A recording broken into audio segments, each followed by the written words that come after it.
그 사람이 가장 중요한 것이 그 공자님이 말씀하기를 시와 예와 악 이 세 가지가 얼마나 멋있는 거냐. 시를 할 줄 알고 예를 할 줄 알고 악을 할 줄 안다는 거예요. 사람이 완성해지는 모습이 시에서 감동을 받고 예로서 자기를 잘 가꾸고 악에서 자기를 갖다가 완성시킨다. fulfilling. 정말 기가 막힌 말씀이에요. 이게. 그래서 이게 그 공자의 이 말이 우리가 늘 생각할 때 뭐 이렇게 그런 얘기를 갖다가 아주 딱딱하게 무슨 도덕적으로 윤리적으로 생각하는데 사실 이 유교적인 사상을 깊이 우리가 이렇게 들여다보면은 굉장히 그 속에 삶의 멋이 들어있어요. 사는 것이 멋이 있어야 됩니다. 근데 이제 뭔가 잘못돼가지고 우리 한국에서 유교라 그러고 유학적이라 그러면 굉장히 꼬리타분하고 딱딱하고 삶의 맛이 없는 것처럼 그렇게 느낀단 말이에요. 근데 그게 잘못이에요. 공자가 말하고 시와 예와 악이에요. 그러니까 우리가 얼마나 이 삶 자체를 갖다가 더 풍부하게 해주고 풍요하게 해주느냐 말이죠. 그래서 우리가 이제까지 공자 사상이나 유교 사상에 대한 인식이 굉장히 고루하게 편협적인 그런 인식을 잡았다. 그런 생각을 하게 되고 앞으로 우리가 더 깊이 공자의 생각을 하게 되면 삶의 풍요로움과 삶의 멋을 느낄 수 있는 그런 생각이 그런 사상이 바로 공자 사상이 아니냐 그렇게 봅니다. 그래서 이제 앞으로 제가 예와 악을 더 말씀드릴 기회가 많겠습니다. 예와 악이 항상 공자가 굉장히 중요하게 생각했어요. 악을 굉장히 뮤직, 이 악이 없는 삶은 삶이 아니라고 그랬어요. 그만큼 악이라고 하는 것이 삶을 이어주는 겁니다. 우리의 존재를 갖다가 키워주는 겁니다. 그래서 이 궁중에서 악이 있었고 악이 없어지면은 질서도 없고 풍요로움도 없고 그래서 악을 굉장히 중요하게 생각했거든요. 근데 이제 그래서 세종대왕도 악을 정리하자. 그래서 파견을 시켜가지고 자기가 제일 먼저 한 것이 이 소리를 정리하는 것. 그래서 우리가 우주의 소리, 사람의 소리, 자연의 소리가 어떻게 화합해서 이루어지느냐. 이것이 바로 상징적으로 인간이 우주와 같이 살 때 이런 화음이 그런 할머니가 이루어져야 된다. 이렇게 생각했던 겁니다. 그리고 이제 우리가 앞으로 이제 예와 악에 대한 얘기가 많이 나옵니다. 예가 또 뭐냐, 악이 뭐냐. 그런데 쉽게 말씀드리면 예와 악이라고 하는 것은 자기가 의식적으로 예를 하는 게 아니고 자기도 모르는 사이에 그 예가 이루어져요. 그래서 인간이 예를 지킨다고 하는 것이 너무 이렇게 형식적으로 주어진 규칙을 따라가는 것이 아니라 완전히 자기 몸에 배어가지고 자기 스스로의 표현이 되는 거예요. 그리고 또한 악이라고 하는 것도 자기가 억지로 무슨 소리를 내는 게 아니고 소리가 자기로부터 저절로 나와요. 삶 속에 기쁨과 슬픔과 좌절이 있을 때 소리가 저절로 거기서 나와요. 우리가 소리를 만드는 게 아닙니다. 그래서 나와 소리가 하나가 될 때 진정한 악이 이루어지거든요.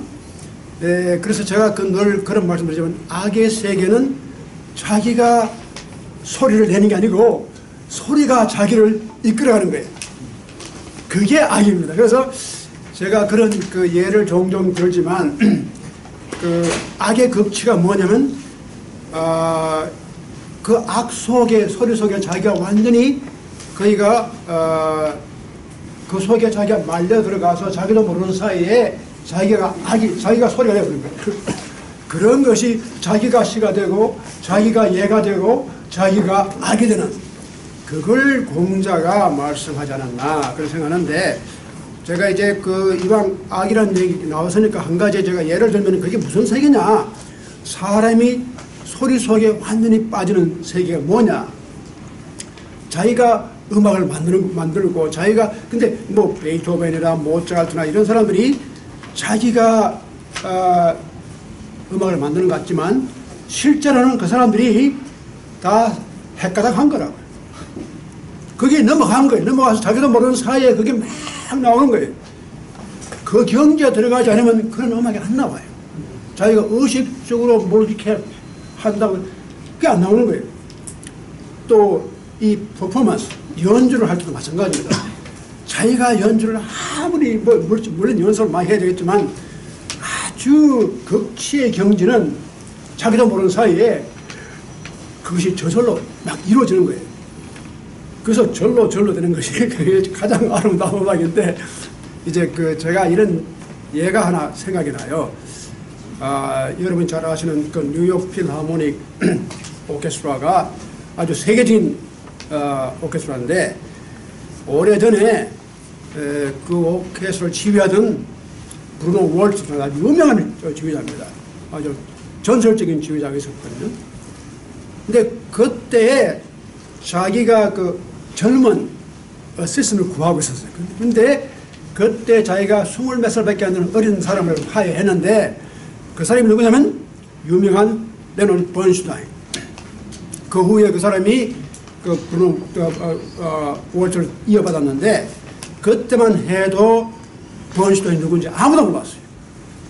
근데 이제 하루가 이제 그 오케스트라를 다 연습하는데 이미 뭐 광고가 다 나가고 지금 공연 뭐 이게 표가 다 팔리고 했는데, 그때 마침 이제 카네기 홀에서 지금 공연하는데 갑자기 그만 그 브루노 월츠가 병이 났어요. 그 병이 났는데 며칠 앞으로 병이 나서 어떻게 다른 사람 모실 수도 없고, 이미 광고는 다 나갔고 이미 뭐 좌석은 다 팔리고 지금 그 카네기 홀에서 다 한다고 지금 다 했는데 어떻게 할 거냐 말이야. 할 수 없이 야 큰일 났다. 어떡할 거냐. 이멀전시니까. 할 수 없이 그 젊은 22살밖에 안 되는 그 레논 번슈타인한테 부탁을 한 거예요. 그러니까 그때는 무명의 젊은 사람이에요. 그러니까 지금 어떻게 할 도리가 없으니까 성공을 하든지 실패를 하든지 다른 도리가 없다. 이제는 당신밖에 할 사람이 없다. 그러니까 저 번슈타인이 깜짝 놀라가지고 내가 어떻게 그걸 이 오케스트라 내가 지휘해본 적도 없고 이걸 할 수 없다 말이야. 근데 어떻게 할 거냐. 맡으라. 그래서 맡아가지고 했는데,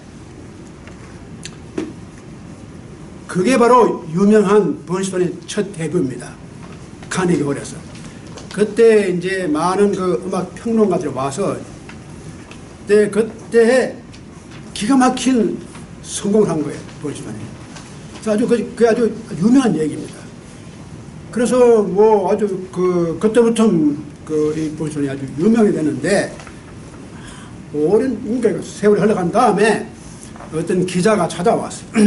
번슈타인한테 그 당신이 몇십 년 전에, 20년 전에, 30년 전에 그렇게 데뷔를 할 때 말이지, 갑자기 그렇게 나와가지고 당신이 그렇게 잘했는데, 당신 그때 그 지휘할 때 어떤 마음으로, 어떤 형태로 그렇게 했느냐 한번 좀 얘기를 좀 해봐라.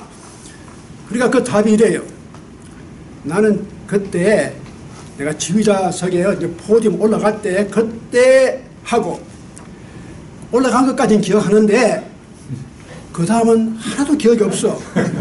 없고 다만 끝난 다음에 우레 같은 박수가 터져나오는데 그때 내가 정신이 깼다는 거예요. 자기는 그게 참말이에요. 자기는 시작 때부터 거의 끝날 때까지 전혀 자기가 의식적으로 뭐 한다는 걸 못 내겠다는 거예요. 그래서 막 끝난 다음에 다들 일어서가지고 박수를 칠 때 그때 비로소 내가 그게 악입니다. 그 악의 세계에 우리가 들어가면은 내가 음악을 만들고 지휘하는 게 아니라 음악의 신이, 음악의 귀신 같은 신이 들어와가지고 자기를 이끌어가는 거예요. 근데 거기에 빠져 들어가야 돼요. 기독교에서 말하면 그건 성령의 은사입니다. Holy Spirit. 그런 정신적인 어떤 그런 그 파워에 자기가 휩싸여 들지 않는 그게 인생의 모든 게 그래요. 자기가 의식적으로 하는데 한도가 있어요. 그걸 넘어서서 자기를 잃어버리는 사람들이 다 정말 창의적인 것을 해내거든요. 그래서 오늘 이제 그걸로서 우리가 악과 예를 말씀드리고 지금 말씀을 듣고 보니까 제가 지난번에 Amazing Grace 하고 Congratulations 했는데 사실 그때 제정신으로 한 게 아니었어요. 끝날 때까지 내가 무슨 인식을 못했습니다. 날씨 끝난 다음에 박수를 쳐주시는데 아 이제 끝났구나. 맞습니다.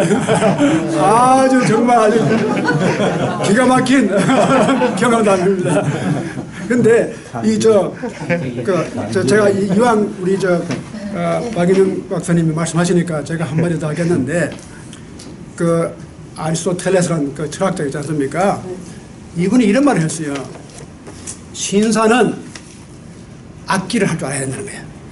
하는데 너무 잘하면 안 된다는 거예요.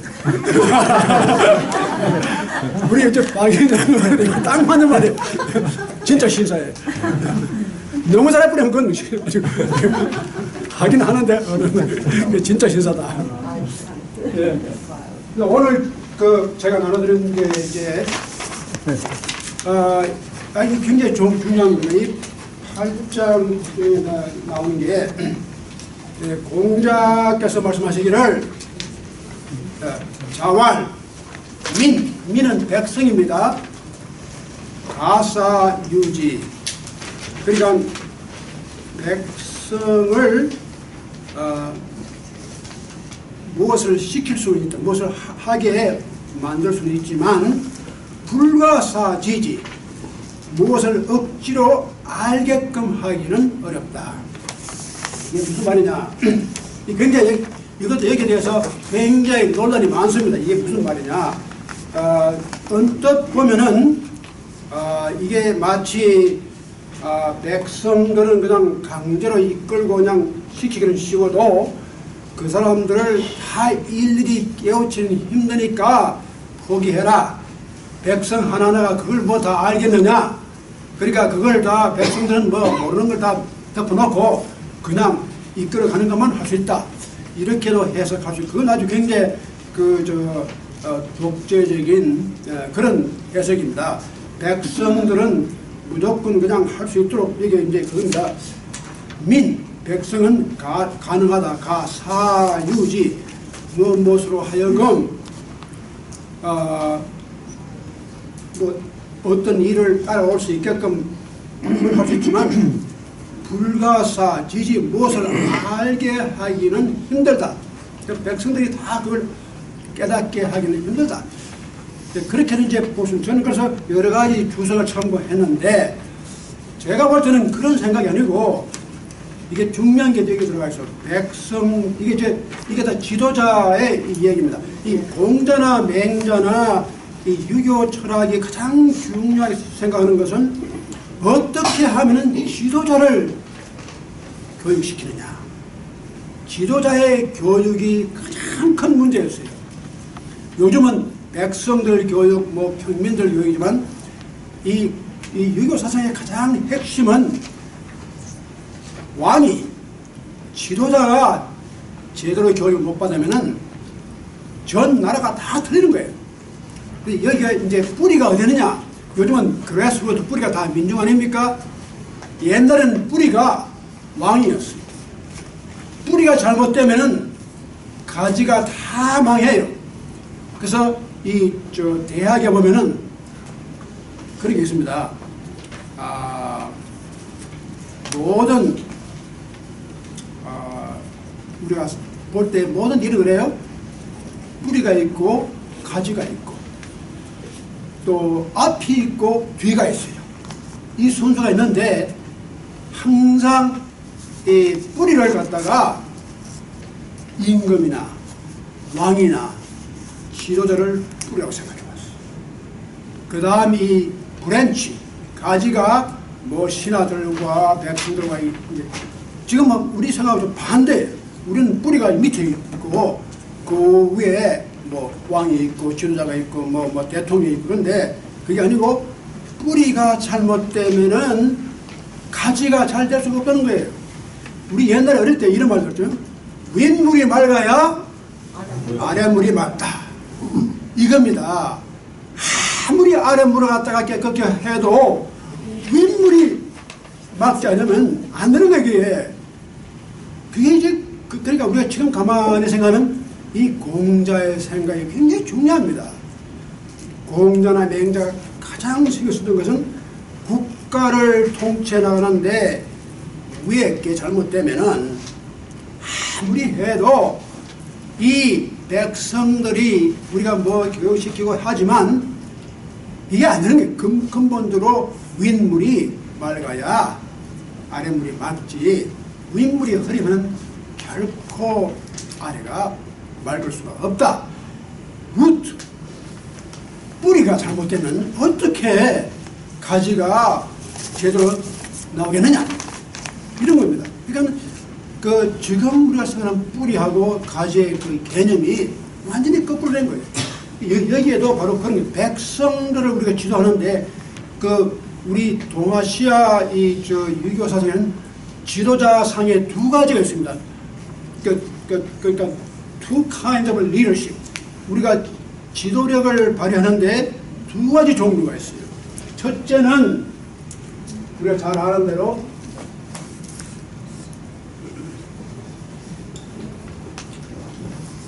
왕도입니다. The kingly way. 왕도라고 하는 것이 가장 이상적인 유교 정치상입니다. 왕도가 이루어지는 것. 그러니까 그 리더가 됐을 때 가장 중요한 것은 왕도를 따라가야 됩니다. 근데 이 왕도가 아니고 여기에 다른 리더십이 또 하나 있어요. 그걸 뭡니까? 왕도가 있고 그 반대가 뭡니까? 태도. 태도입니다. 예. 아주 유명한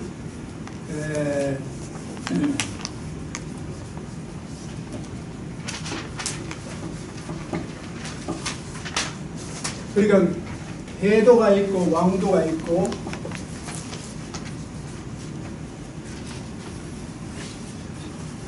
있는데 태도는 어떤 거냐면 자기가 억지로 권력으로 무력으로 백성을 갖다가 밀어내고 강제로 시키고 따라오게 하는 것이 이 패도입니다.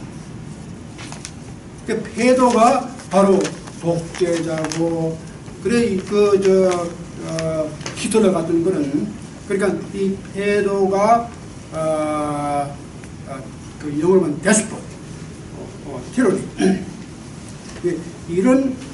이런 식의 형태가 우리가 보면 우리 조선 역사에도 보면 패도 정치가 있습니다. 그 정치 가운데 왕도 정치가 있고 패도 정치가 있고 이게 두 타입의 두 가지 그 형태의 리더십이에요. 근데 어떤 사람들 왕들은 왕도를 세종대왕이라든가 뭐 이런 정도를 좀 따라가고 어떤 사람들은 그래서 그 왕도를 못 따라가고 패도를 따라간 거예요. 그러니까 그것이 이제 그 유교적인 정치 사상의 그 이상이 우리가 어떻게 하면 왕도를 실천하느냐. 그게 왕이 돼가지고 아까 말씀드렸지만 왕이 철저히 교육을 받아가지고 왕 자체가 바뀌어지고 위에 물이 맑아져야 된다는 겁니다. 이것이 바뀌지 않는 한은 아무리 밑에서 해봐야 안 되는 한계가 있다는 거예요. 그러니까 어떻게 보면 민주 정치가 굉장히 좋은 제도지만 유교는 처음부터 민주 정치가 절대적으로 좋다고 생각한 적이 없어요. 유교는 왕도 정치가 이루어지는 것이 거의 이상적인 정치. 왕도가 이루어지면 되는데 민주 정치라든가 이런 것이 궁극적인 목적은 아닙니다. 그런데 이제 보면은 우리가 요즘 서구화되고 이러는 바람에 서구민주주의가 굉장히 글로벌라이즈. 뭐 어디나 다 이제 미국식 서구민주주의를 해야 된다. 그래서 이제 많이 이제 좋은 점도 있고 그런데 또 어떻게 보면은 때로는 그 서구식 민주주의를 너무 절대화시키는 것도 문제가 될 수 있죠. 이것만이 가장 좋은 가장 절대적이다. 이것을 이뤄야 된다. 마치 이것이 하나의 이념으로 돼가지고 누구든지 어느 나라든지 무엇이든지 다 우리가 민주주의 정치를 해나가야 된다. 그러니까 아직도 민주화가 안 된 나라들은 그걸 이제 그렇게 따라가지만 또 민주화가 돼 있는 나라 자체도 지금 우리 보면 민주 정치가 다 그렇게 인간이 바라는 이상적인 정치는 아니거든요. 그 기독교인들도 항상 그래요. 우리 주기도문을 외울 때 민주정치라든가 민주적인 제도를 우리의 이상으로 받아들인 것이 아니고 기도의 제목이 하나님의 나라가 이 땅에 이루어지기를 바랍니다. Thy kingdom come as it is heaven. Thy will be done as it is heaven. 그러니까 하늘에 계신 하나님의 뜻이 이 땅에 이루어지는 것이 그것이 기독교인들의 궁극적인 목적이에요. 민주주의가 아닙니다. 쉽게 말하면 하나님이 다스리는 나라가 되는 거예요. 신정 정치거든요. 그렇게 따지면은 서구 기독교적인 이상도 결코 민주정치 자체는 아닙니다. 민주정치를 넘어서서 이상적인 세계는 역시 어떤 킹덤 오브 갓, 신이 다스리는 근데 그런 뭐 나라가 실제로 현실에서는 이루어지기 힘드니까 그저 우리가 민주정치를 하나 이렇게 해서 그 뭐 인간의 약점을 막아주는 것 그 정도로 하는 것 뿐이지 아직도 민주정치가 가지는 약점은 많이 있거든요. 그래서 이 유교 정치는 항상 왕도 정치, 이것이 가장 그 사람들의 그 꿈이었어요. 그러기 위해서는 왕을 교육을 시켜야겠다. 근데 패도는 왕이 가진 권력으로 인위적으로다가 백성을 이끌고 갑니다. 그러니까 이것이 백성으로부터 나오는 게 아니라 이 왕도는 백성으로부터 나옵니다. 우리가 맹자를 읽어보면 굉장히 이 왕도 정치에 대한 게 자세히 나오는데 왕도는 절대로 왕이 앞에 서가지고 하는 일이 아닙니다. 이 맹자가 참 레디컬합니다. 맹자를 읽어보면 이렇게 레디컬한 사상이 있었던가 놀랄 정도입니다. 이 사람은 왕 위에 백성이 있다는 겁니다. 왕이 백성을 따라가지 못하면 왕도를 지키지 못하는 거예요. 그러니까 이 요순 임금, 중국에서 가장 이렇게 그 역사적으로 늘 언급하는 가장 이상적인 나라가 요순, 윤임금, 순임금, 그다음에 우왕, 뭐 원왕, 그다음에 탕왕, 뭐 이런 사람들이 쭉 아주 그런 대표적인 그런 왕도를 따른 사람들이 나옵니다. 나오는데 특히 윤임금, 순임금이 아주 그렇게 그 당시에 가장 이상적인 정치를 했다. 그런데 윤임금이 죽을 때 자기 아들이 있었는데 자기 그 나라를 그 킹덤을 자기 아들한테 주지 않았거든요. 근데 이제 그리고 순임금은 자기와 아무 관계 없는 사람이에요. 근데 이것이 왜 그렇게 했느냐 하면은 자기가 순을 불러다가 일을 시켜보니까 한 3년을 service 보니까 이 사람이 일을 잘한다, 괜찮다 그런 생각이 든 거예요. 그래서 자기가 죽고 난 다음에 백성들이 이렇게 테스트를 하나 해보는데 순의 윤임금의 아들한테 가서 한번 테스트를 해보고 또 이 순 왕한테 가서 해보니까 한 3년을 해보니까 백성들이 이 순이 낫다. 그래서 왕권이 그로 넘어간 것이지 임금 자체가 자신이 자기가 준 것도 아니고 또 임금 자신이 자기가 스님이 준 것도 아니다. 이것은 하늘이 준 것이다. 하늘이 임금에서 시작해가지고 하늘이 이 나라를 갖다가 순한테 뺏긴 거다. 그런데 그걸 누가 아느냐? 하늘이 어떻게 갑자기 나와서 뭐 맡겼느냐? 아니라 하늘이 맡겼다고 하는 것은 곧 백성이 맡겼다는 것이다. 그래서 이 맹자 사상에는 그 백성에 대해서 굉장히 아주 투출하게 나옵니다. 그래서 왕도라고 하는 것이 백성을 그 밑바탕으로 하지 않으면 왕도가 될 수 없어요. 그리고 백성들이 스스로 자기들이 나와서 스폰테니어스 자기들도 모르게 자기들이 그렇게 따라갈 때 그것이 왕도예요. 이건 완전히 철저히 이걸 그 무력으로다가 지배하고 그 다음에 브레인 워싱. 그래서 어릴 때부터 그 여기 알미 이루어지도록 하는 것은 국가가 할 수 없어요. 국가가 그 브레인 워싱은 하지만 그건 진짜 아는 게 아니거든요.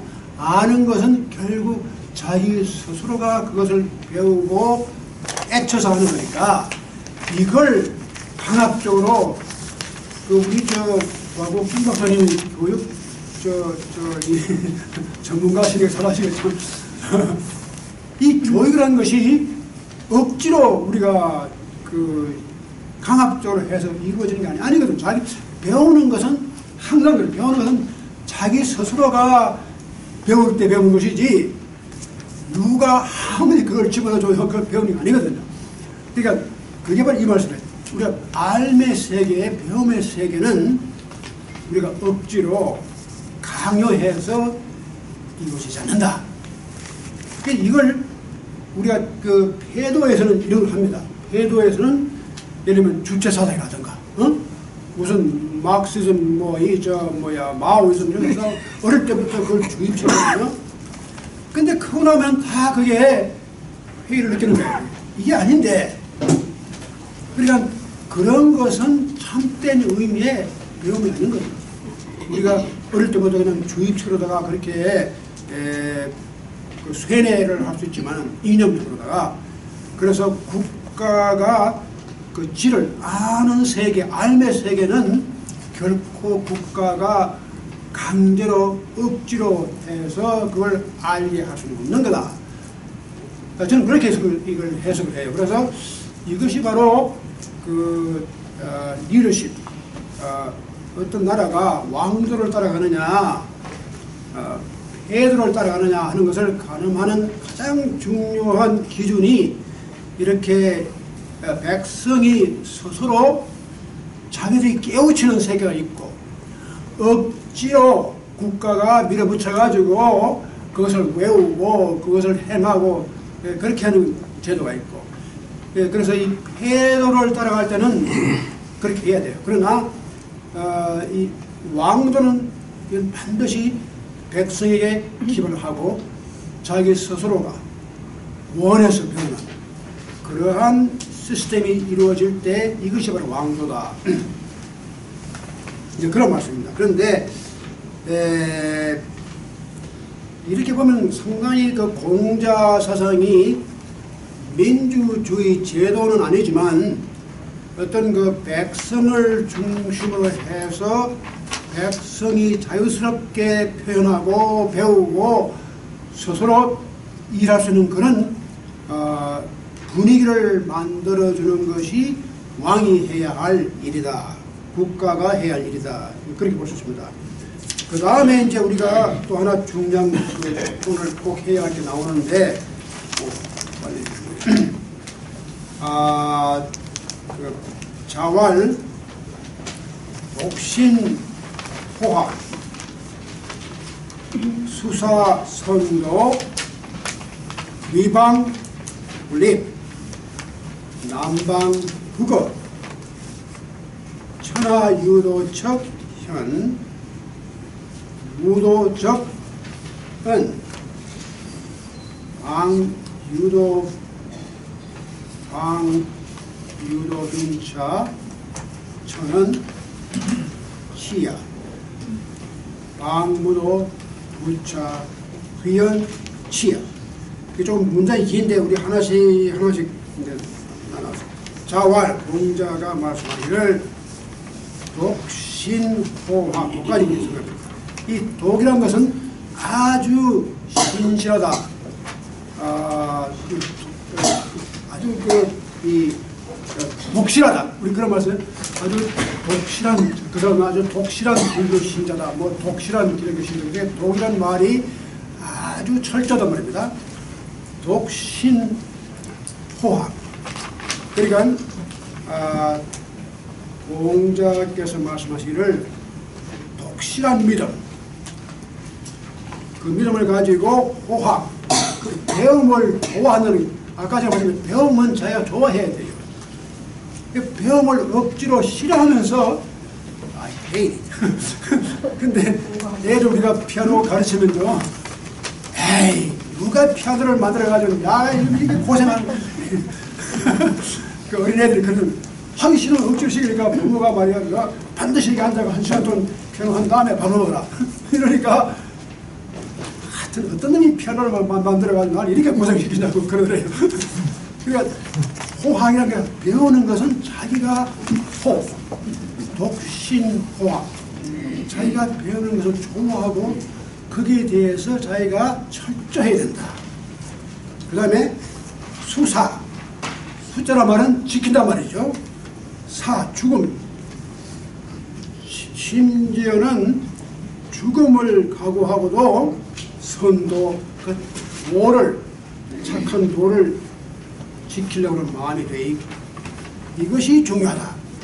그러니까 배움에 있어서 철저하게 자기가 확신을 가지고 그 배움을 좋아하는 것, 그리고 그 도를 따라가는 것이 자기가 죽음을 무릅쓰고 따라갈 결심이 되어 있는 것, 이게 참 중요하다. 그 다음에 나오는 게 조금 재밌습니다. 위방, 불입. 여기에 위라고 하는 것은 위태롭다. 그것이지 않습니까? 위험하다. 위. 이 방이라는 말은 국가, 나라 그런 뜻입니다. 위방, 불입. 위험한 국가, 위험한 나라, 불입. 들어가지 말라. 나라가 복잡하고 위험하고 이런 나라는 들어갈 필요가 없다는 겁니다. 그러니까 이건 일종의 처세술 비슷하죠. 그러니까 위방, 불입, 난방, 불거. 그 다음 또 재밌는 말이 그 한문 문자가 상당히 재밌어요. 위방, 불입, 난방, 불거. 어지러운 나라에서는 들어가 살지 말라 그래요. 불거. 거기서 거주하지 말라. 위험한 나라는 들어가지 말 것이고 어지러운 나라는 그 안에서 살지 말아라. 그 다음에 천하, 유도, 척현. 천하에, 천하란 말은 온 세상에, 천하에 유라면 있을 유자죠. 천하에 도가 있을 때, 천하유도, 이렇게 척이란 말은 이 하문 문장에 이 척이란 말이 자주 나오는데, 이게 무슨 뜻이냐면 논리적으로 말해가지고 만약 그렇다면 결과적으로 그런 적, 뭐 이렇게 우리가 그런 걸 쓰지 않습니까? 이런 적.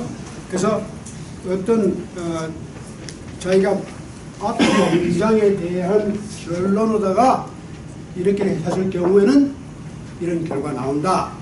그런 뜻에서 저기란 말을 많이 씁니다. 그래서 천하의 유도, 천하의 도가 이루어질 때는 자기를, 내게 견자가 이게 나오는데 두 가지가 다 본다는 뜻입니다. 이게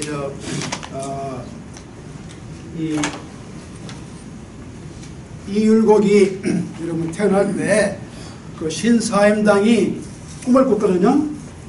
꿈에 뭘 봤습니까? 용을 봤어요. 그래서 어릴 때 그 이유곡 이름이 견룡 혹은 혈룡. 그래서 그 혈룡 혹은 혈룡이 자기 어릴 때 이름이에요.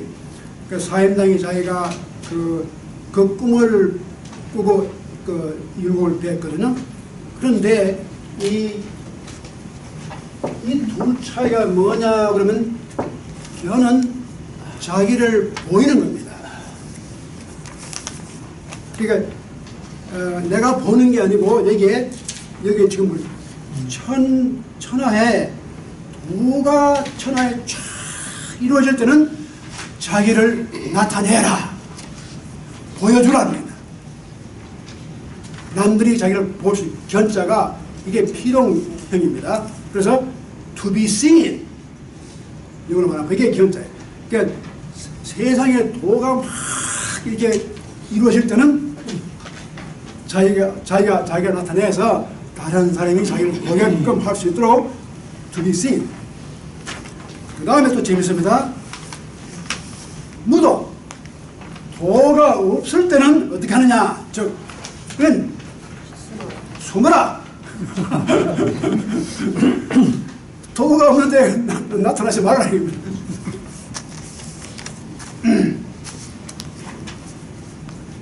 그러니까 우리가 그거 잡혀보세요. 자, 이거 하나씩 하세요.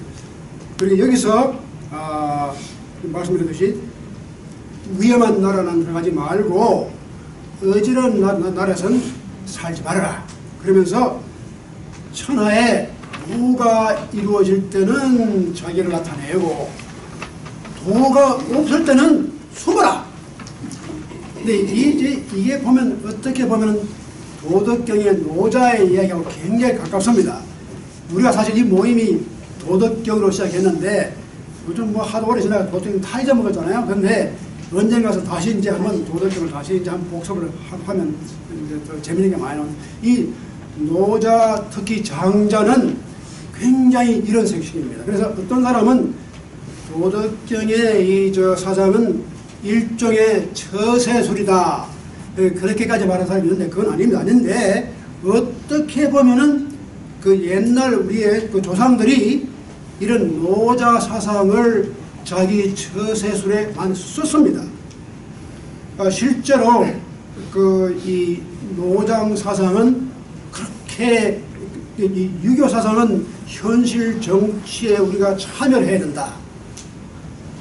유학자가 배운 사람이 숨어서는 안 된다. 반드시 이 세상에 뛰어나와 가지고 그게 스칼라가 되면 스칼라 오피셜, 학자가 되면서도 동시에 나라를 위해서 봉사를 하는 이 공무원이 돼야 되는 거예요. 나라를 서브해야 돼요. 이것이 유교적인 생각인데 노장 사상은 반대입니다.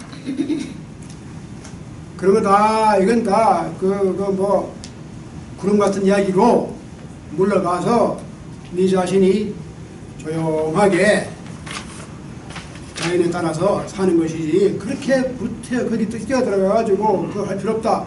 특히 장자는 아주 철저합니다. 장자는 그 이야기 보면 장자는 이제 그런 일화가 나옵니다. 장자가 하루는 저기 냇물이 흘러가는데 그 뚝에 앉아서 낚시를 이렇게 하고 있는데 갑자기 저기 이제 그 정안에서 아주 뭡니까 대사나 그 메신저가 찾아와가지고 지금 조정에서 당신이 그렇게 좀 등망이 있고 훌륭한 선생님이니까 모셔가서 좀 국가에 좀 일을 할 수 있도록 지휘를 줄 테니까 좀 해보십시오 하고 이제 그 전달하고 와서 이제 그 장자 귀에다가 지금 왕이 기다리고 있으니까 좀 오십시오. 그러니까 이 장자가 물에 풍덩 들어갔습니다. 들어가서 귀를 막 쑤셔내었어요. 이거 내가 안 들은 걸 하겠다. 근데 그만큼 이 노장 사상은 현실 정치에 대해서 굉장히 회의를 느끼고, 근데 노자 사상은 그래도 굉장히 정치성이 많이 들어가 있지만 장자는 굉장히 아주 개인적입니다. 이런 걸 다 떠나야 됩니다. 그런데 이 여기는 그 읽어보면 마치 노장같이 일종의 처세술, 그렇게 위험한 나라에 들어가지 말고 어지러운 나라 거기서 살지 말고 거기 거주하지 말아라. 이 천하에 도가 있을 때는 나타내고 도가 없을 때는 숨어라. 이건 상당히 그래서 이게 공자가 진짜 한 말일까 이제 의심이 갈 때가 있는데 물론 이제 어떻게 보면 공자도 그런 건 얘기해요. 우리가 일을 할 때 쉽게 말하면 운이 맞아야 돼요. 도가 흘러갈 때 일을 해야지 도가 안 흘러가는데 일을 하다 보면 일도 안 되고 다 망쳐버려요. 그러니까 이 도가 뭐냐? 쉽게 말씀드리면 자, 이 사회가 정의롭고 백성이 평등하게 살고 있고 정말 사람이 사람 대접을 받고 있는 그런 도가 이루어지는 세계 때는 네가 나가서 일을 해. 그리고 자기가 내가 여기 존재한다는 걸 보여줘. 그런데 이미 다 틀렸어. 이런 세상이 보니까 벌써 이건 부정과 부패와 이건 뭐 독재와 이런 히틀러 같은 이런 게 흘러가고 있는 판에 그때는 최상수가 뭐냐? 숨어라. 나타나지 말아라. 나와 해봤자 희생만 당한다. 그런 뜻인데 그 다음에 이제 그 다음에 또 재밌는 얘기 나와요. 방유도 나라에 지금 도가 다 이루어지고 있는데 빈샤천은 빈하고 천하다. 여러분 빈하다 말은 가난하다 말이죠. 돈이 없고 아주 빈곤하고 그 다음에 천하다. 대우도 못 받고 이 세상에 지금 나라의 도가 쫙 이루어지고 있는 판인데 자기를 볼 때 내가 사월에 핏줄항으로 모두 먹고 사는 가난한 사람이고 또 천한 입장이있다. 그럴 때는 그것을 수치로 생각해라. 이 치는 게 상당히 중요합니다.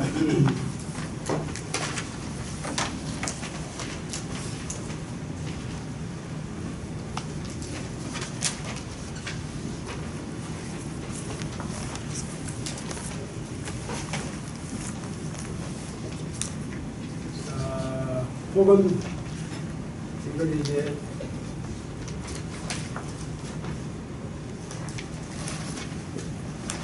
합해가지고 수치란 말 쓰거든요. 이게 수치입니다. 수치. 수어를 할 때 이게 부끄럽다는 뜻이고 이거 부끄럽다는 뜻입니다. 이 둘 다 같은. 이 수치란 말이 굉장히 특히 동아시아 유교성이 중요한 말입니다. 수치, shame. 지금 이 나라에 도가 있는데도 불구하고 가난하고 못 살고 천하게 살려면 그 네가 수치스럽다. 그 다음에 또 참 중요한 말이 나옵니다. 방무도. 이 나라에 도가 없는데 부하고 귀한 것은 그걸 수치하게 생각해라. 이 도가 없는 나라에서 네가 부해지고 귀한 것을 수치하게 생각해라. 참 좋은 말이죠. 이 도가 다 있는 데서 그게 모두도 먹고 그게 저 천에 사는 그건 네 잘못이지. 그걸 수치하게 생각해. 그건 뭐 청기나 그래서 하지 마라 이게. 그러니까 우리 윤영균 박사님이 경제를 하셨는데 그 컨퓨션 캡italism 어떻게 보면 이 유교 전통 가운데도 무조건 청기라는 게 아닙니다. 이 세상에 도가 있는데도 불구하고 못 살고 머무는 것은 자기의 게으름이에요. 잘못된 거예요. 그걸 수치로 알아야 돼요. 자랑 생각하지 말고 자기가 항상 가난하고 항상 천하면 이걸 무슨 큰 유학자들이 자랑으로 생각하는데 미안해요. 이 세상이 도가 있는데 왜 그렇게 사느냐 말이죠. 반대로 이 세상에 도가 없는 데서 부귀영화를 그러면 그거 진짜 수치한 거죠, 그게. 근데 이제 이 수치라는 개념이 이 유교 사상에서 굉장히 중요합니다.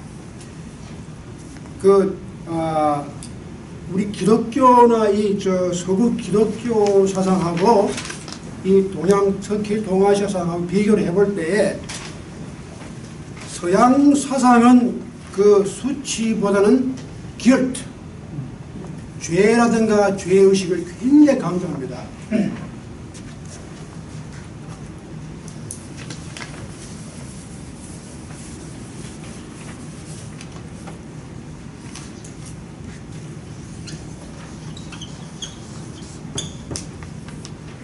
guilt라든가 혹은 sin and guilt, 이것이 굉장히 예를 들어 기독교에서 말할 때는 우리가 어릴 때부터 자랄 때 내가 죄인이다, 그 죄의식이 굉장히 강해요. 그래서 우리가 어릴 때부터 교회에서 항상 우리는 죄인입니다. I'm a sinner. I'm a sinner. 이게 굉장히 강한 우리가 그 죄의식을 어릴 때부터 강조합니다. 그래서 우리는 날 때부터 죄인이죠. 어린애 태어나면 죄인이야. 저번에 애가 죄인이야. 그래서 오리지널 신, 원죄라는 게 있습니다. 기독교 원죄예요. 이 죄가 이게 내 대에 끝나는 게 아니라 대를 이어가지고 계속 이게 내려가요. 그 죄가 어떻게 한 세대에서 다른 사람 내려갑니까? 이게 그래서 원죄라고 하는 것은 이게 죄가 자기가 힘으로는 없어지지 않아요. 자기가 죄의 사함을 받기 전까지는 죄가 항상 자기가 같이 있는 거예요. 그러니까 거기에 대한 길트가 항상 있어요. 그러니까 기독교인이 길트가 없으면 큰 문제예요. 저것 봐라. 지가 죄인인데도 불구하고 죄가 없다고 생각하는 게 더 큰 죄지, 그건. 그게 더 큰 죄입니다. 어떻게 감히 지가 죄의식이 없어. 초창기에, 그래, 마토비치가 1582년에 중국에 도착했어요. 선교를 왔는데, 그 후에 많은 서양의 이제 기독교 선교사들이 중국 왔거든요. 와서 이제 그리고 이제 1602년인가 이제 그때 마토리치가 천주시리를 써냅니다. 그게 굉장히 중요한 책이래 가지고 우리 한국의 초창기에 그 캐톨릭 시작이 그 중국에서 들어왔습니다. 그러니까 뭐 정약전이니 정약용이니 다 그 집안들이 다 초창기에 다 캐톨릭 신자 그 관계돼 가지고 뭐 많이 죽기도 하고 그랬잖아요. 그런데 그 당시에 중국에서 기독교가 그렇게 성공을 못했어요. 왜 그렇게 그 초창기에 많은 아주 훌륭한 선교사들이 와가지고 중국 문화를 이해해가지고 책도 써내고 막 그렇게 했는데 이제 그 중에 그 이유 하나가 뭐냐면 이제 이 중국 사람들 모아놓고 지금 설교를 하는데 참 자기들이 이해 못한 점이 있어요. 왜냐면 기독교의 가장 핵심이 뭐냐면 죄입니다. 그리고 죄에 대한 용서입니다. 그리고 죄를 사함받는 것. 우리 기독교에서 말하는 구원이 뭐냐면 구원은 뭐 천국 가고 뭐 하늘나라 그게 그런 생각이 구원보다는 죄에서 해방을 받는 거예요. 이것이 구원이에요. 그런데 중국에 가서 이제 지금 그 복음을 좀 전파를 해야 되는데 이게 이제 그래서 이제 뭐 사람들 모아놓고 얘기를 하는데 당신들이 다 죄인입니다. 그러니까 이게 안 먹으라는 게 내가 왜 죄인이야 내가 뭘 잘못했다고 내가 한두 번 거짓말한 건 있지만 그걸 가지고 무슨 죄인까지 가느냐 뭐 이건 도대체 이해가 안 가는 거예요. 이게 그러니까 법적인 그 리걸 컨셉의 죄는 있어요. 유교나 중국에도. 그러나 그런 깊은 정신적인 차원에서 죄라고 하는 건 상당히 힘들어요. 중국 사람들이 그걸 억셉트 못하는 거예요. 내가 죄인이라는 걸. 그러니까 이게 우선 이게 들어가야지만 되는데 이게 안 들어가니까 복음이 들어갈 리가 있나. 복음은 뭐냐. 자기 죄를 통탄하고 내가 죄인감 막 울면서 밤을 새우다가 갑자기 당신 죄가 다 지금 문과 같이 다 휘어졌습니다. 예수 그리스도의 피의 공로가 말짱히 해줘도 할렐루야 기쁘잖아요. 근데 이렇게 돼야지만 이게 뭐가 들어가는 판인데 중국 사람이 안 들어가는 이게 왜 안 들어가냐. 중국적인 사고는 죄라든가 죄의식이라는 게 강하잖아요. 이게 이제 그것이 중국에서 이제까지의 기독교가 성공을 못한 이유 가운데 하나 그겁니다. 사회 심리학적으로 볼 때에 중국 사람들의 전통적인 심리가 그걸 받지 못했어요. 근데 최근에 지금 기독교가 뭐 중국에서 굉장히 올라오고 있거든요. 얼마 전에 그 월스트리트 저널에서 나오는 북 리뷰에 Souls of China 거기 보면 지금 최근에 굉장히 지금 종교가 이건 뭐 선교사가 와서 되는 게 아니라 아주 자발적으로 중국 사람들이 이제까지 종교를 모르다가 탁 이제 경험하면서 뭐 불이 일어나요. 지금 기독교가 굉장히 아주 그냥 뭐 급격히 지금 일어나고 있거든요. 이런 것이 이제 지금 새로운 현상인데 어쨌든 전통적으로 볼 때는 이 sin and guilt가 굉장히 약해요. 이 서구적인 생각보다는. 그런데 이것 대신에 뭐가 있느냐면 쉼이 있습니다. 이게 굉장히 중요합니다. 이게 바로 아까 말한 그겁니다. 다 이제 아까 말씀드렸지만 우리가 말씀드린 수치 이 수호 이게 이제 혹은 수치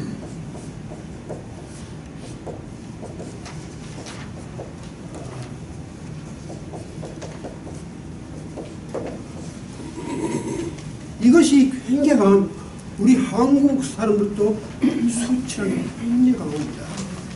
이게 자기만 수치가 아니고 자기 가족 심지어는 학교 못 들어가면 수치거든요. 자기 대학에 못 들어갔는데 왜 그게 수치? 근데 뭐 자기만 수치, 자기 가족, 자기 뭐 친척이 다 수치란 말이에요. 야, 이래 부끄러워 어떻게 나가느냐 그래가지고 우리 그 수치에 대한 개념이 우리 왜 조성희가 블랙스버그에서 뭐 10년 전입니까? 했는데 30명이 죽고 했는데 그때 우리 참 재미난 우리 한국 사람이 굉장한 부끄러움을 느꼈어요. 그래서 바깥에 나가서 아이고 내가 한국 사람이 어떻게 말을 해? 근데 미국 사람 볼 때는 그렇게까지 할 필요 없거든요. Guilt by association. 그러니까 내가 직접 그 guilt를 시하는 게 아니라 단순히 한국 사람이라고 하는 것 때문에 나도 guilt를 느끼는 거예요.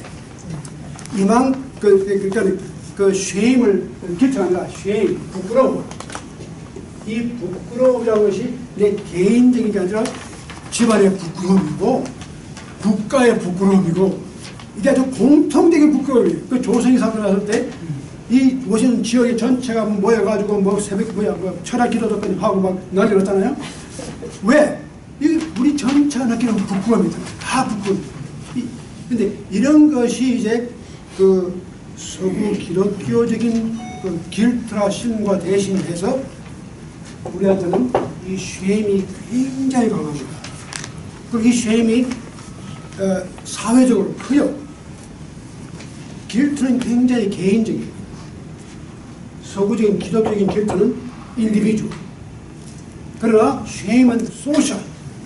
한 개인의 속에 가족과 자기 클랜 전체, 자기 동네, 심지어는 뭐 3대, 4대까지 내려가잖아요. 안 그래요? 우리나라 그걸 있습니다. 이 위에 자기가 그 술 취한 것이 부끄러운 것이 대를 간단 말이죠. 이게 얼마나 무서운 겁니까? 근데 이제 이것도 참 서양 사람들이 잘못 알아요. 제가 한 몇 년 전에 저 인디아나 그 노르웨이 거기서 가르칠 때 거기 대학원에 세미나가 있었는데 제가 그걸 1년을 하면서 이 동서양을 비교하면서 그 길트라는 개념하고 이 동양의 수치라는 개념하고 비교를 했는데 수치가 얼마나 중요하냐. 그랬더니 그 중에 교수 한 사람이 이제 거기 왔는데 이 사람이 나중에 그런 얘기 하는 거예요. 아주 야야 그런 뭐 수치락하는 거는 일종의 체면 비슷해가지고 남한테 들키면 부끄럽고 안 들키면 괜찮은 거지. 이렇게 하는 거예요. 이게 아주 참 잘못된 생각이에요. 그 남한테 들켰을 때 부끄러운 거고 안 들키면 괜찮은 거다. 그게 아닙니다. 제가 전번에 말씀드렸듯이 윤동주가 시를 쓰잖아요. 서시에 뭐라고 써요? 하늘을 우러러 한 점 부끄러움이 없기를. 내가 뭐 내 이웃, 내 친구들이 나를 보고 내가 들켰다. 그게 아닙니다. 하늘을 우러러 부끄러움이 없다. 이게 얼마나 철저한. 그러니까 이것이 이 서양 사람들이 그 자기들이 생각하는 쉐임은 거거든요. 그저 바깥에 안 들어가면 되는 거야. 그냥 이렇게 언더더워 묻어버리면 못 반짝하면 되는 거야. 이런 식의 쉐임이라는 개념을 가지고 있는데 그게 아닙니다. 아주 우리는 쉐임이 그만큼 깊고 철저하고 이것이 확대가 되어 있어요. 그래서 지금 여기 보세요. 자기가 나라에 도가 있는데 왜 못 먹고 살고 왜 그래 천하게 사느냐 이걸 수치로 생각해라 이거. 이거 참 그런 말입니다. 그건 결국 자기가 잘못한 거예요. 자기의 뭐 괴로든지 자기가 거기에 성의가 없든지 그건 자기 수치죠. 그게 반대로 이 세상에 도가 없는데 혹이 뭐 호화호식하고 말이죠. 부귀를 영하는 건 정말 수치스러운 거 아니냐. 이 수치를 모른단 말이죠. 그 수치란 하고 또 우리 말에 참 재밌는 게 많은데 우리 또 염치란 말 들어봐서 염치? 염치가 이게 참 이게 또 한문에 있는 얘기입니다. 이게 염치라는 게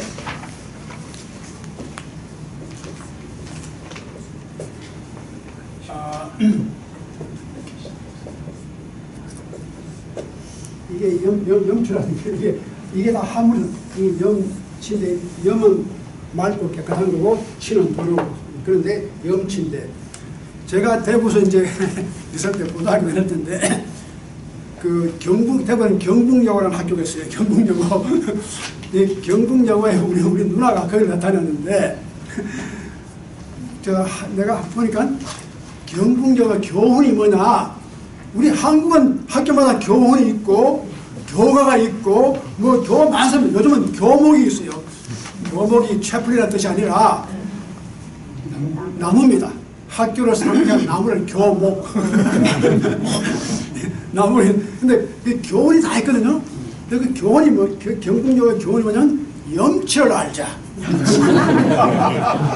그래서 내가 이거 뭐 이 학교 이 교훈이 뭐 이런 교훈이 다 있단 말이에요. 좀 근사하게 안 들고 뭐 염치를 알자. 근데 지금 생각하니까 그거 진짜 맞는 말이다. 사람이 염치를 아는 것 아주 간단하고 평범한 건데 이게 얼마나 중요하냐.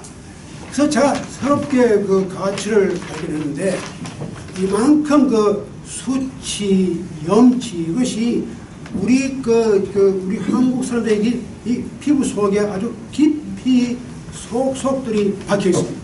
그 염치를 아는 것, 수치를 아는 것 이것이 굉장히 중요합니다. 이거 모르면 사람이 아닙니다. 그래서 이제 맹자가 그런 말을 합니다.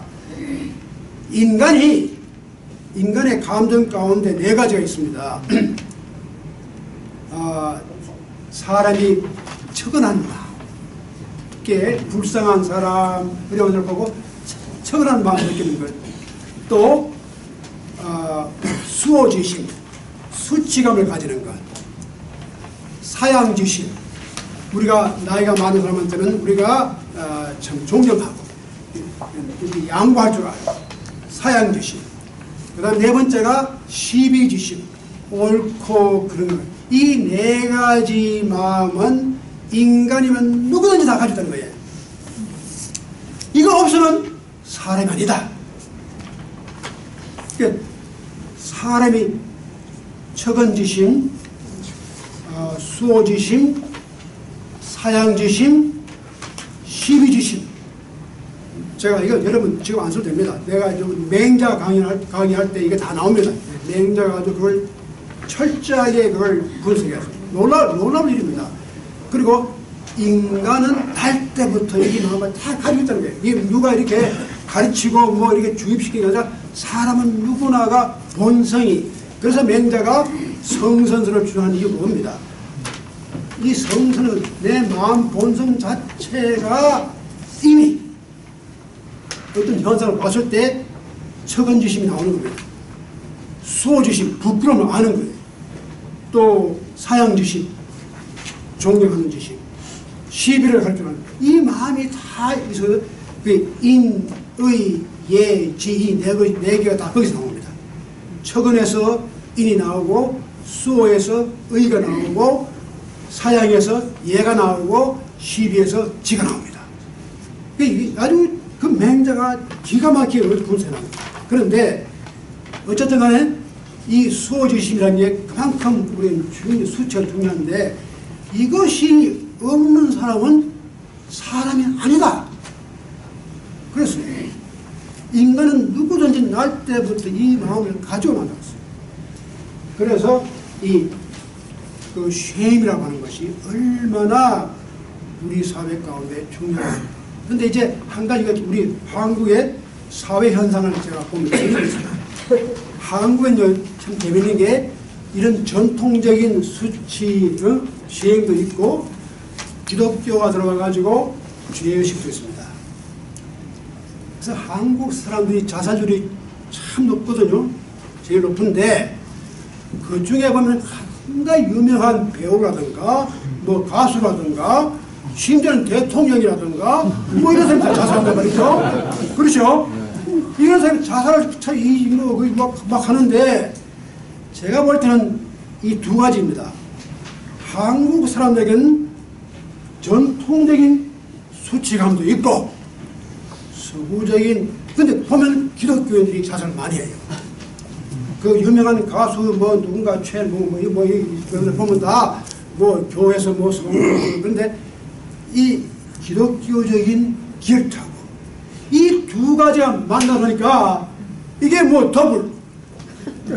그러니까 이 자살하는 사람이 많아지는 이유가 제가 볼 때는 사회 심리학적으로 볼 때에 우리의 전통적인 수치감하고 개인적인 어떤 그 기독교적인 생각의 길트하고 이 두 가지가 합작이 돼가지고 그만 그 자살률이 굉장히 높이 가지 않느냐. 그런데 보면 제가 이 신문을 보다가 유심히 보면 기독교인들이 참 많아요. 교회 나가는 사람이고 뭐 어떤 가수도 그렇고 어떤 배우도 그렇고 뭐 그래요. 그런데 그 내가 통계는 모르지만 어쨌든 이러한 그 우리의 수치감하고 이 죄의식이라는 것이 이 두 가지가 번복이 되면 참 위험하다 그런 생각이 드는데 이것이 한국적인 새로운 현상이 아닌가 그런 생각을 제가 종종 해봅니다. 그래서 자 이제 우리가 마지막에 이제 여러분이 참 그 중요한 말입니다. 우리가 참 도가 있을 때에 빈하고 천한 것은 창피한 일이고 도가 없는데 부유하고 기회는 좀 창피합니다. 그리고 이제 마지막에 하나 더 하고 끝내겠습니다. 그게 제가 마지막에 하나 고른 것이 그게 공자에게서 이게 뭐 이게 책에 있기에 이렇게 뭐 이어진 게 아닙니다. 딱딱 끊어지는데 할 수 없이 우리가 따라가 이제 그걸 순서대로 따라가니까 뭐 좀 끊어지는 게 있습니다. 남바 9장 4절에 보면 이게 나옵니다. 공자가 자, 절, 사 이 절이라는 말은 끊는단 말이 또 되고 없다는 말도 되고 하는데 자, 절 네 가지를 완전히 끊었다. 없었다. 네 가지로부터 자유스러웠다. 이렇게 볼 수 있는데 여기에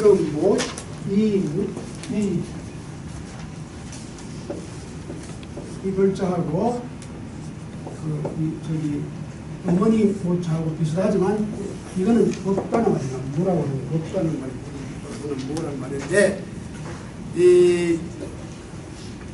여기 공자에게는 네 가지가 없었다는 겁니다. 네 가지가 그게 네 가지가 뭐냐면 이 의란 말이 뜻이란 말이고 또 의지란 말이고 그런데 뜻과 의지가 없다는 그런 뜻이 아니고 자기 개인의 어떤 이기적인 사사로운 그런 먹은 마음 그런 것이 자기가 뭔가 미리 마음에다가 딱 뭘 품고 이거 하기 전에 내가 뭔가 자기 나름대로 계획을 딱 세워가지고 자기 이익을 위해서 마음을 품는 것 그게 입니다. 그게 없었고 두 번째는 필. 이 필자가 반듯 필자거든. 반드시 그렇게 해야 된다. 이것이 우리가 필이라고 하는 것이 우리가 때로는 우리 자신도 모르게 이건 내가 철저히 그만 거기 자기가 도그마틱 자기가 가지고 있는 도그마에 빠져버립니다. 그래서 이걸 완전히 저희가 그걸 그냥 믿고 그걸 따라가는데 그런 필요한 게 없었고 그 다음엔 고자는 고집이라는 고자예요. 자기가 그렇게 철저하게 고집하는 그 고집도 그런 곡간성 그 다음에 철저한 그 고집도 없었고 그 다음에 자기를 내세우지 않았다. 근데 이것이 참 중요합니다. 그 공자 사상에서 어떻게 보면 우리가 항상 자기를 내세우잖아요. 내 뜻이다, 내 의지다, 내 고집이다. 그런데 이 공자가 이 네 가지가 없었던 겁니다. 자기의 사사롭고 개인적인 어떤 미리 먹은 마음, 오픈 마인드. 이게 요즘 영어로 말하면 오픈 마인드. 어떤 자기가 미리 어떤 자기 생각을 딱 고정시키는 게 아니라 항상 자기 마음을 열어놓는 겁니다. 오픈 마인드. 그 다음에 그 자기가 어떤 독단이라든가 어떤 도구마라든가 여기에 빠지기 쉬워요. 자기 생각 속에 자기가 빠질 때가 많거든요. 그래서 한번 자기가 자기 생각 속에 빠지면은 그 생각을 넘어서 다른 세계를 볼 줄 몰라요. 이것이 이제 우리 인간이 가진 약점입니다. 그러니까 우리가 오픈 마인드, 우리가 마음을 못 여는 것이 자기 생각 속에 자기가 그만 완전히 빠져버릴 때 이런 것하고 이제 그 고집하고 자기가 가지는 자기의 그 아라고 하는 것이 이제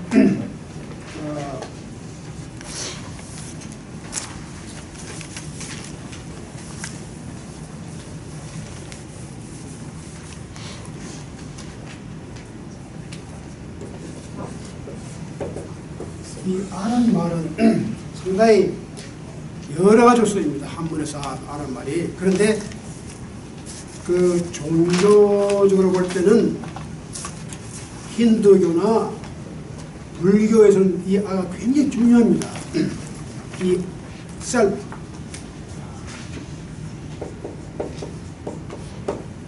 이 아라는 것, 나 자신, 자라는 것. 그런데 그래서 불교에서는 자기를 버려야 된다. 힌두교에서는 자기 자신을 찾아야 된다. 진정한 자기 셀프가 어디 있느냐. 그래서 자기를 찾는 과정입니다. 자기의 그 아가, 영원한 자기 아가 자기 속에 있는데 이걸 우리가 찾지 못해서 우리가 항상 착각을 하고 사는데 진정한 자기를 찾아야 된다. 불교에서는 오히려 지금 여기서 말하는 거지, 어떻게 보면 자기가 그 아라고 하는 것을 갖다가 너무 이렇게 구체적으로 무엇이 있다고 생각하지 말아라. 이게 하나의 일루전, 이 자아가 있다는 것 자체가 하나의 후상이다.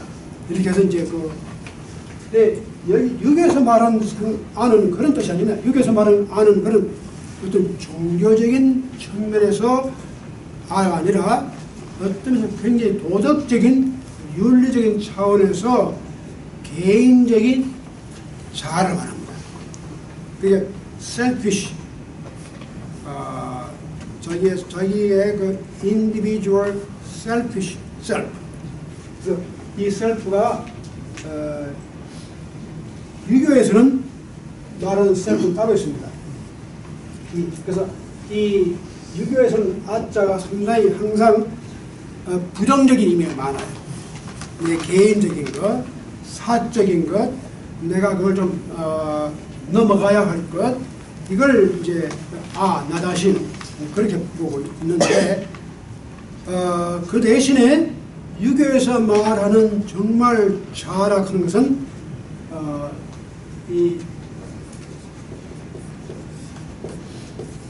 신을 말을 많이 써요. 아라 말보다는 수신. 그래서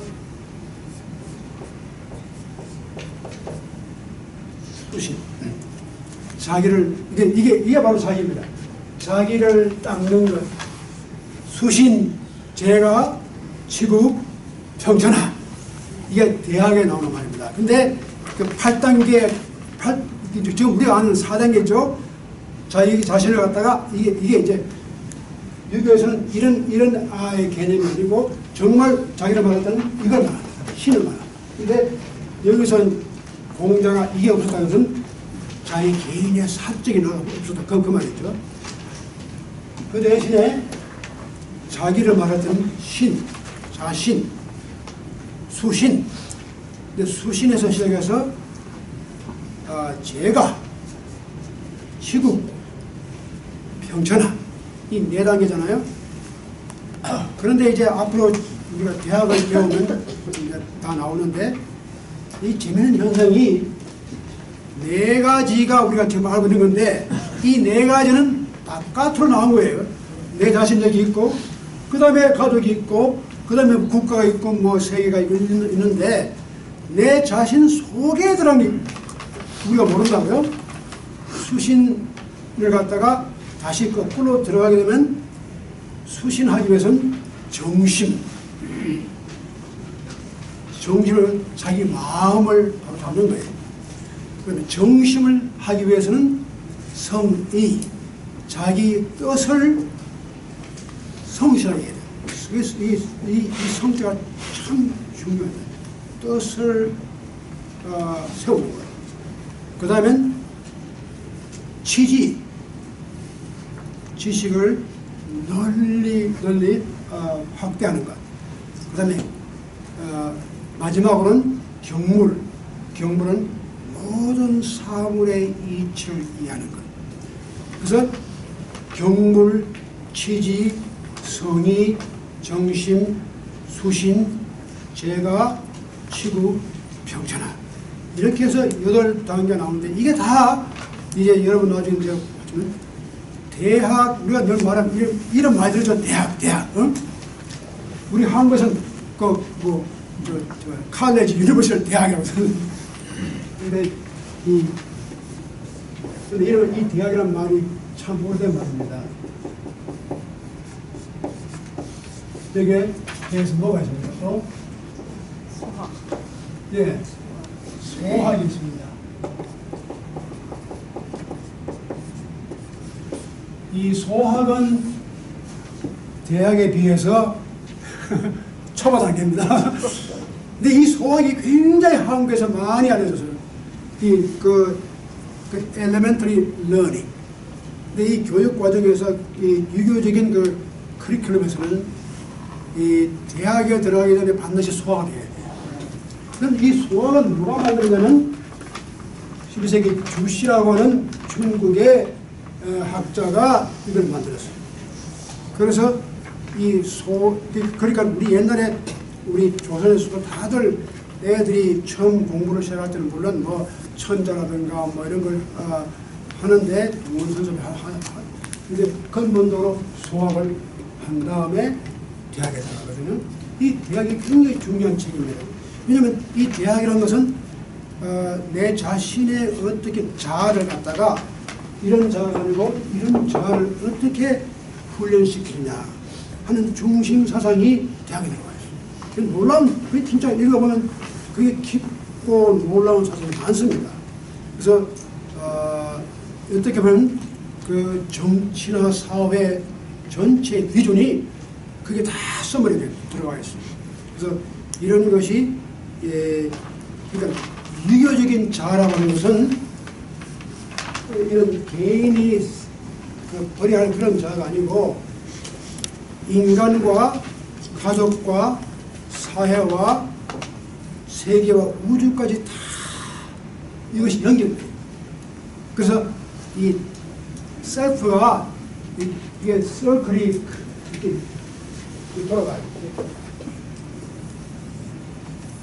여기 내가 여기 서 있고 나라는 사람이 서 있는데 이 내가 이렇게 또 깊이에 들어가.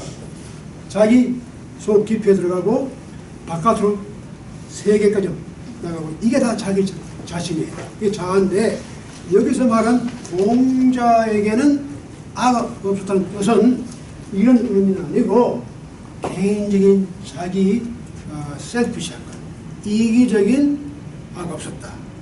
그래서 이렇게 보면은 그 공자가 굉장히 플렉스블한 거예요. 우리가 지금 그 유교를 잘못 우리가 해석하고 잘못 아는 것이 유교는 굉장히 위신, 굉장히 이게 뭐랄까 엄격하고 아주 굳어져 있고 융통성이 없다 이렇게 생각하는데 이걸 보면은 자기의 사사로운 뜻도 없지요, 독단적인 것도 아니지요, 고집도 없지요, 자기를 내세우지 않지요.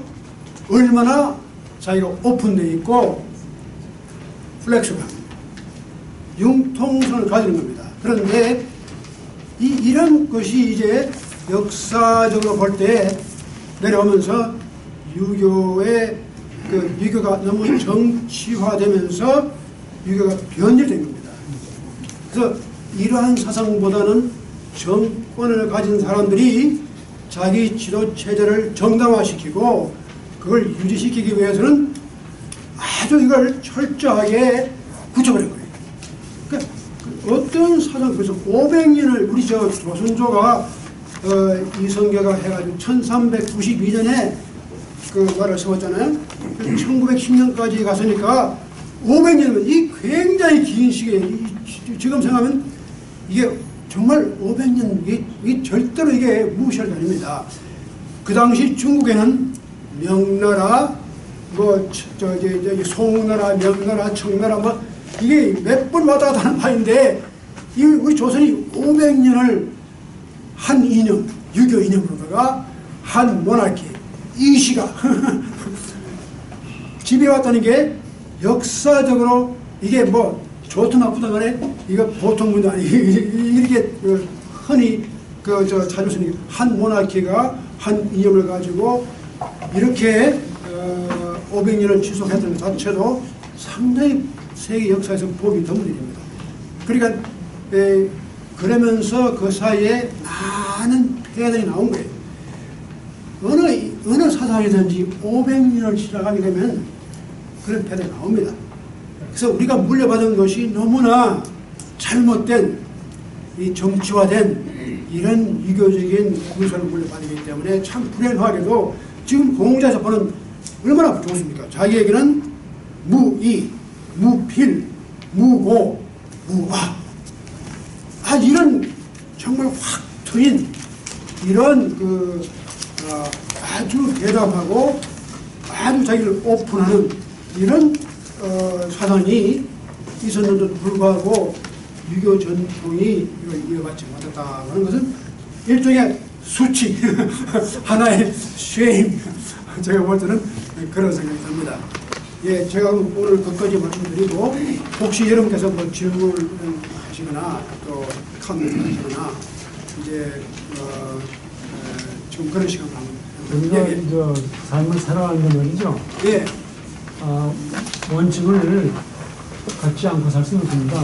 네? 인생에서 아주 중요한 원칙들은 그걸 무슨 재량껏 이렇게 저렇게 힘 수없거든요. 그래서 사람마다 어떤 중요한 원칙에 기반한 신념, 이거는 지켜야 되는데 그런 것하고 독단성, 고집, 이거하고 그 경계를 어떻게 어디서 갈라야 되는지 그건 대단히 어려운 문제가 있습니다. 예, 좋은 말씀입니다. 예. 그거 이제 그런 걸 우리 혼동될 때가 많아요. 그러니까 자기가 그 공자도 자기가 호학을 할 때는 신념을 가지고 하라 그랬거든요. 신념은 그 수사, 죽음을 무릅쓰고 그걸 하라고 했거든요. 그런 어떤 센스 오브 미션, 그건 다 있는 겁니다. 있는 건데 여기서 말하는 자기 그 아집은 이것이 자기 자신의 이기적인 생각으로다가 굳어진 것인지 아니면 이것이 정말 자기가 공정하게 이것이 자기가 정말 사명감을 생각하는 것인지 때로는 거기에 완전히 분리되기 힘든 점도 있습니다. 그게 있지만 일반적으로는 지금 그렇게 이게 얼마나 사사로운 것이냐 얼마나 공적인 것이냐 소위 말하는 그 사와 공, 퍼블릭한 것하고 프라이빗한 것하고 인디비주얼한 것하고 그게 차이지 않은가 그런 생각이 듭니다. 한국의 그 이념 내정 상태를 보면 이 양쪽의 사람들이 완전히 이건 물과 기름입니다. 생각하는 것이 정반대예요. 똑같은 대상을 보면서 그것과 그거를 하는 게 그렇죠. 예. 이런 데서는 어떻게 독단성을 어느 쪽이 독단적이다 이런 걸 어떻게 판정할 수 있는 말이죠. 참 어려운 그런 문제. 애매선 항상 있습니다. 있고 또 이 자체 내에서도 자기들 자체 내에서도 그런 팩션도 있고 컨트롤도 있고 다 있었으니까 그런 것을 우리가 아주 확연하게 이것은 흰 것이고 저것은 검은 것이다. 근데 이 애매성이라고 하는 것이 다 나쁜 게 아닙니다. 어느 정도의 애매성을 우리가 인정해야 돼요. 인간 사회에서. 왜냐하면 우리가 그걸 아주 흑백으로 보듯이 완전히 구분한다고 하는 그 자체가 굉장히 무리거든요. 근데 그것이 어떻게 해서 자연스럽게 그런 그 과정 가운데서 그것이 나타나는 것인데 이걸 인위적으로다가 우리가 이것을 만족시키면 공이고 이건 아니잖아. 이렇게 하기가 굉장히 어려워서 그 윤리가 가지고 있는 ambiguity, 그 애매성은 항상 우리가 인정하고 그걸 accept하는 것이 오히려 그것이 오히려 더 정직한 태도지 이걸 의식적으로 가르는 건 참 힘들 것 같아요. 북한에 대한 질문인데요. 참, 예. 한국에서는요. 한국에서는 이런 말이 안 나오는데 미국의 언론들이 많이 뭐라 그러냐면은 북한의 주체 사상은 기독교에 근거한 것이 아니고 6.25 사상에 근거했다고 그런 그런 그렇죠. 언론이 많이 얘기하거든요. 그게 옳은 말인지 그런 말인지 좀. 근데 이제 지금 좋은 말씀인데 심지어 이런 말을 합니다. 어떤 분들은 유교를 가장 잘 나타내는 나라가 북한이다. 3년상 지내죠. 계속 모나키 그대로 김일성, 김정일, 김정은 아주 유교적인 체제 아닙니까? 그러니까 이런 것을 보면은 그 뭐 현대에 와서 이렇게 해가지고 유교적인 나라가 있느냐. 그리고 이제 주체 사상도 어떻게 보면은 이거 뭐 그렇게 무슨 신을 가지고 뭐 하늘을 밀고 그게 아니라 인간 자신 주체적인 것. 그렇게 보면 상당히 근사한데 이제 문제는 그 실제로 유교가 가졌던 인의 생각이라든가 그 어질인 덕이라든가 유교 정치의 가장 핵심이 인과 덕이거든요. 인과 덕을 잃어버릴 때는 그게 아까 말씀드린 폐도가 되는 거예요.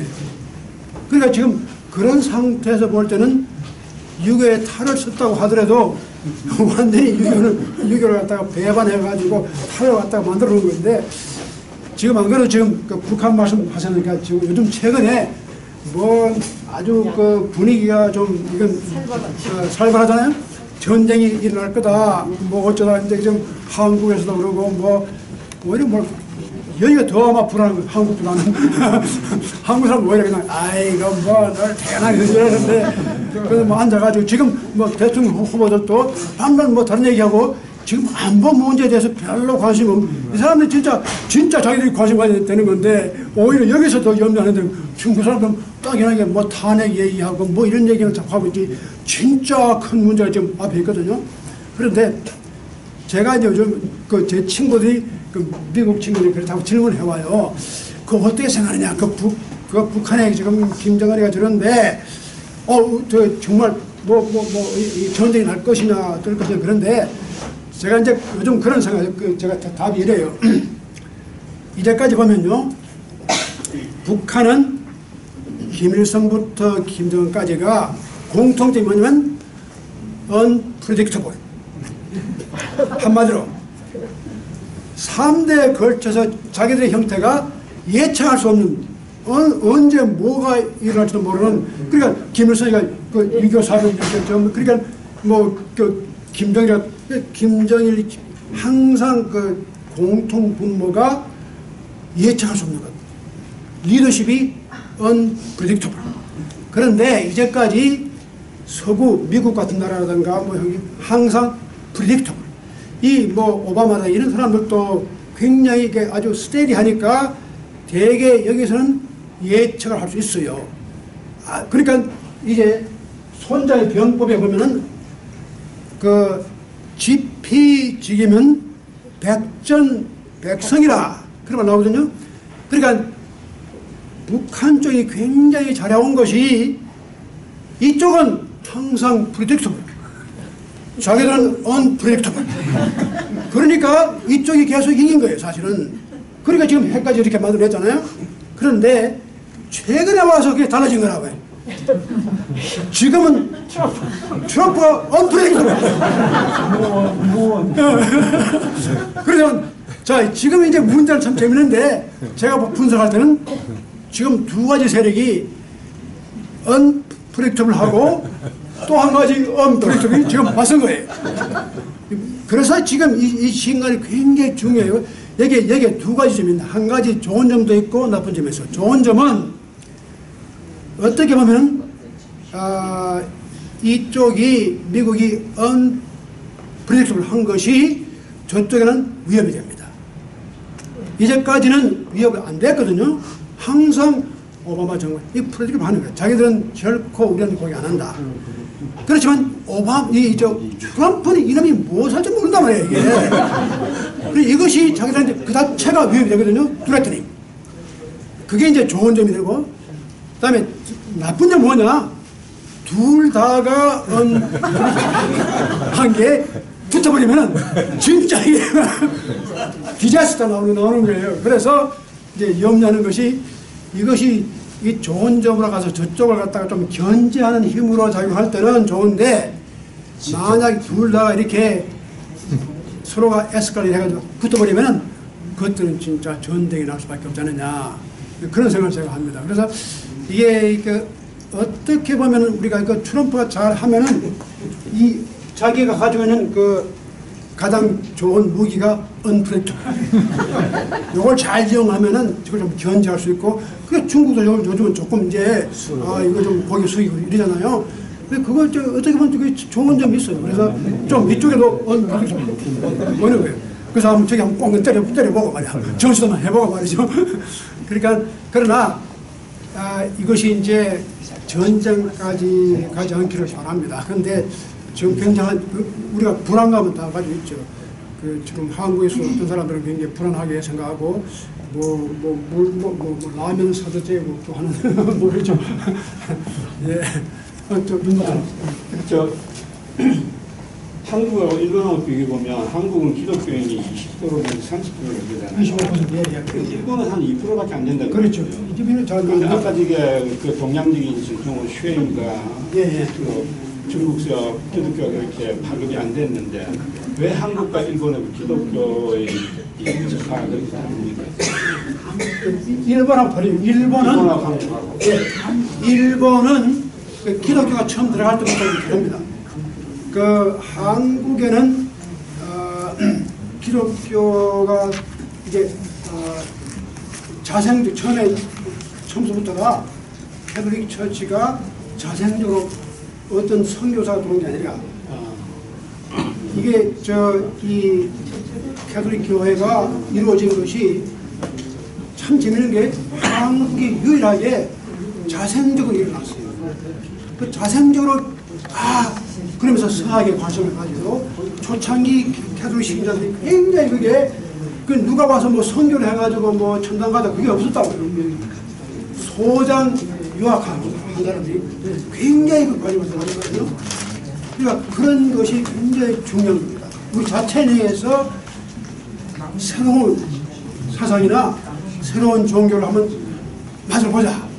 이런 운동이 그 캐톨릭 처치부터 시작해가지고 개신교까지도 이런 게 우리 자체 내에 갈망이 있었다는 거예요. 근데 중국이나 일본은 그런 게 없습니다. 자체 내 갈망보다는 외국에서 들어와가지고 선교한 거거든요. 두 번째는 그 일본 같은 경우는 그 중국도 마찬가지지만 초창기에 들어온 선교사에 굉장히 교육을 많이 받았어요. 그래가지고 마토기치도 그렇죠. 일본도 그래요. 그래서 그 사람들이 굉장히 그 하이 클래스, 아주 그 엘리트 클래스에게 이 기독교를 좀 이렇게 전파를 했지만 일반 대중 민중들에게는 별로 어필을 못했어요. 근데 한국에 들어온 기독교는 그 일반 대중이나 민중을 갖다가 굉장히 대상으로 해가지고 그래가 아주 간단하게 예수 믿고 천당, 예수 믿고 천당 이랬거든요. 그래서 그런 식의 그 대중화된 기독교가 들어왔다는 것이 굉장히 그 기독교를 빨리 보호하는데 큰 힘이 되고, 또 한 가지는 우리가 그 기독교를 받으실 때 조선조 마렵이고 그다음에 일제 강점기고 이런 아주 우리가 어려울 때입니다. 우리 어려울 때에 어떤 새로운 걸 갖다가 받아야 되겠다. 그런 아주 간절한 느낌이 있었거든요. 이 사회를 좀 바꿔야겠다. 이런 것이 여러 가지 복합해서 작용하면서 한국의 기독교가 많이 일어났거든요. 그리고 이제 사실 1970년대만 해도 그렇게 그전에 그때 군사 정권에 들어서면서 굉장히 이 독재가 이루어질 때 그 기독교 리더들이 그 민중 운동을 할 때 기독교를 많이 가지고 왔어요. 그런 것들이 이제 또 작용하고 여러 가지 복합적인 이유로다가 이제 작용했잖아요.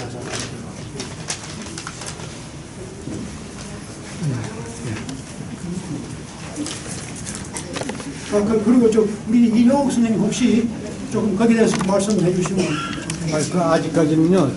간단히 한마디만 간단히 얘기할게요.